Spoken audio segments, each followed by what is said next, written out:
بلغ العلا بكماله كشف الدجى بجماله. بسم اللہ الرحمن الرحیم. ناظرین محترم، جیسا کہ پچھلی ویڈیو میں بھی ہم نے کچھ سوالات کے جواب دیے، بلکہ ایک ہی سوال کا خیر جواب دیا. سوالات تو مختلف ہوتے ہیں، لیکن جو سوالات زیادہ لوگ کر رہے ہوں پھر ان میں سے ایک آپ کو ہم جو ہے وہ یعنی کہ کنسیڈر کر کے تو اس کا جواب دے دیتے ہیں. تو اس میں کئی لوگوں کا الحمدللہ فائدہ ہو جاتا ہے. تو یہ سوال بھی کافی لوگوں نے ہم سے کیا ہے، تو میں نے سوچا کہ اس کا بھی جواب میں اپنی ویڈیو کے ذریعے دے دوں تاکہ ان کو بھی اس کا جواب پہنچ جائے، اور اس کے علاوہ بھی اگر لوگ اس حوالے سے کچھ سوال ان کے ذہن میں ہے تو ان کو بھی اس کا جواب پہنچ جائے. اور ایک چیز میں اور عرض کر دوں کہ ہم یہ یعنی حکمتاً سوال کرنے والے کا نام یا کوئی بھی اس والے سے اس کا کوئی تعارف نہیں بیان کرتے، کیونکہ ہر بندے کی اپنی پرائیویسی ہوتی ہے. تو اس لیے ہم یہ یعنی کہ صرف سوال کا ذکر کر دیں گے اور اس کا جواب دے دیں گے. تو ابھی جو سوال زیادہ لوگوں نے مجھ سے کیا ہے اس حوالے سے کہ بھئی ہمیں کوئی ایسا ورد بتا دیں یا کچھ ایسا بتا دیں کہ گھر میں خیر و برکت بھی ہو اور اس کے علاوہ یعنی شیطانی حملوں سے ہم محفوظ رہیں، کیونکہ آج کل کے دور میں جناتی معاملات، سحری معاملات، نظر بد کے معاملات بہت زیادہ ہیں. لوگ بیچارے بہت پریشان رہتے ہیں اور ہمارے پاس اکثر آتے رہتے ہیں. تو اس حوالے سے میں دو گزارشات کرنا چاہوں گا.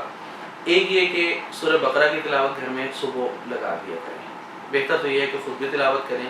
سورہ بقرہ کی نہ بھی کریں تو قرآن پاک کی چند صورتیں، چند آیات، چند رکوع تلاوت کر لیں، لیکن سورہ بقرہ کی تلاوت اونچی آواز میں ریکارڈنگ لگا دیں. اتنی آواز ہو کہ پورے گھر میں اس کی آواز پھیل جائے، یعنی ہر جگہ پر جہاں بھی آپ گھر کے کسی کونے میں جائیں تو آپ کو اس کی آواز سنائیں گے. ایک چیز. دوسری بات، ایک چیز میں جو آج کل اپنے پاس جو ہمارے مریض آتے ہیں علاج معالجے کے سلسلے میں، ان کو بھی جس بات پر زور دے رہا ہوں وہ یہ ہے کہ مسنون اعمال اور مسنون دعائیں ان کو یقینی بنائیں. مثلا کھانا کھانے سے پہلے کی دعا اگر بھول گئے ہیں تو درمیان میں پڑھ لیں، اور پھر کھانا کھانے کے بعد کی دعا. پانی پینے کی سنتیں، ٹھیک ہے جی، پینے سے پہلے بسم اللہ پڑھنی ہے، 3 سانسوں میں پینا ہے، بیٹھ کر پینا ہے، اور پینے کے بعد الحمدللہ پڑھنی ہے. اور بیت الخلاء میں جانے سے پہلے بیت الخلاء جانے کی دعا، نکلنے پر نکلنے کی دعا، سونے سے پہلے کی دعا، سو کر اٹھنے کی دعا. یہ جو مسنون دعائیں ہیں، ایک تو یہ کہ جب ہم پڑھیں گے تو سنت زندہ کرنے کا ہمیں ثواب ملے گا، یعنی اتباع سنت کا ہمیں ثواب ملے گا. دوسرا یہ کہ ان دعاؤں کی برکت سے ہم ایک تو ظاہر ہے جب خیر کے کلمات ہوں گے تو شیطان کا راستہ ناہموار ہو جائے گا، شیطان کے شر سے ہم محفوظ تر ہوتے جائیں گے. اور دوسرا یہ کہ موقع بہ موقع دعائیں جب ہم پڑھتے رہیں گے تو ہم انشاءاللہ قدرتی طور پہ، ایک تو وہ حصار ہے نا جو ہم کہتے ہیں منزل سے کر لیں، آیت الکرسی سے کر لیں، فلاں سے کر لیں، فلاں سے کر لیں، تو یہ بھی آپ یوں سمجھیں کہ اس حصار میں یہ دعائیں بھی معاون ہو جائیں گی، یا یوں سمجھ لیں کہ یہ دعائیں بھی اس حصار کا حصہ ہیں.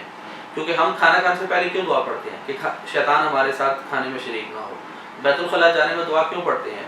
کہ ہم وہاں پر شیطان کے جو حملے ہیں یا جو اس کا شر ہے، کیونکہ شیطان کا ٹھکانہ بیت الخلاء ہوتا ہے، تو اس کے ٹھکانے پر جب ہم جا رہے ہیں تو اپنی یعنی اپنے اللہ سے خیر طلب کرتے ہوئے جائیں اور اللہ کی پناہ میں جائیں اور شیطان کے شر سے پناہ مانگتے ہوئے جائیں. تو یہ دعائیں جب ہم پڑھتے رہیں گے تو ہم ہر قدم پر شیطان کے حملے سے محفوظ تر ہوتے جائیں گے. آج ہم کیوں پریشان ہیں زیادہ، ہمارے اوپر کیوں جلدی شیطانی حملے اثر کرتے ہیں؟ کیونکہ ہم اپنے اعمال اور اپنی روزمرہ کی جو مسنون دعائیں ہیں ان سے دور ہوتے جا رہے ہیں.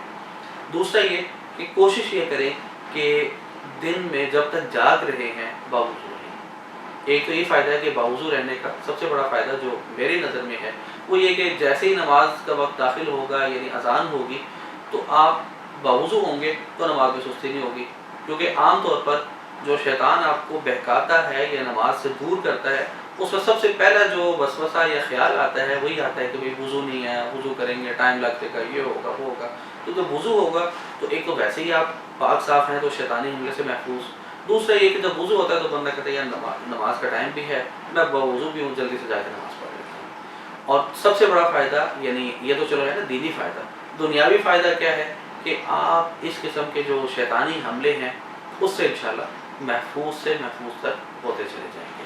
اور اس کے علاوہ یہ ہے کہ ہر نماز کے ساتھ سورۃ فاتحہ، آیت الکرسی اور آخری چاروں کو ایک ایک دفعہ یا 3 دفعہ پڑھ کے دم کر لیا کریں. ہر نماز کے ساتھ مشکل لگے تو صبح و شام 3 مرتبہ پڑھ لیا کریں, تو انشاءاللہ آپ اس قسم کے معاملات سے محفوظ رہیں گے. اللہ تعالیٰ سے دعا ہے کہ اللہ تعالیٰ ہم سب کو اعمال صالحہ کی توفیق دے اور مسنون اعمال پر ثابت قدمی نصیب فرمائے. وما علینا الا البلاغ. بلغ العلا بكماله كشف الدجى بجماله